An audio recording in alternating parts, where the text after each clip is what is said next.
Offer, তারপরে বিভিন্ন কেনাকাটার অফার। মাঝে মাঝে দেখেন না বাটার দোকানে অফার থাকে, 75% পর্যন্ত ছাড়, মানুষ হুমড়ি খেয়ে পড়ে।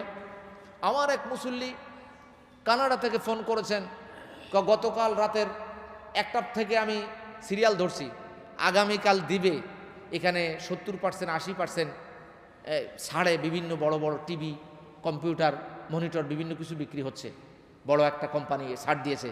আমরা একদিন আগ থেকেই লাইন ধরে দাঁড়িয়ে আছি। আমি কত হবে? হাজার হাজার।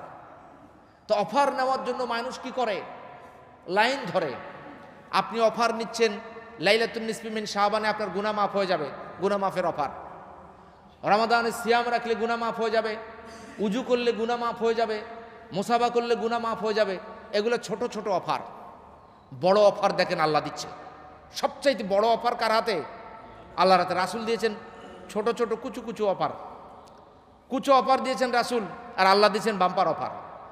4 নম্বর সূরা, সূরা আন-নিসা 31 নম্বর আয়াত, ইন তাজতানিবু কাবায়িরা মা তুনহাউনা আনহু নুকাফির আনকুম সাইয়্যাতিকুম ওয়া নুদখিলকুম মুদখালান কারীমা। আল্লাহু আকবার বলেন।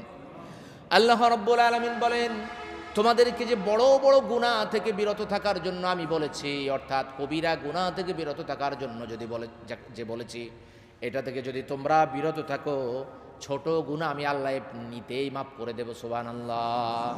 অর্থাৎ আপনি যদি মিথ্যা কথা না বলেন, আমি যদি মিথ্যা কথা না বলি, মানুষকে না ঠকাই, পরের হক নষ্ট না করি, সরকারি সম্পদ আমি তসরুপ না করি, আমি যদি জিনা ব্যভিচার না করি, আমি যদি ঘুষ না খাই, আমি যদি সুদ না খাই, আমি যদি মা বাবার সাথে বেয়াদবি না করি, আমি যদি হালাল খাই, হারাম বর্জন করি, আল্লাহ বলছেন ছোট গুনাহ আমি এমনিতেই মাফ করে দেব।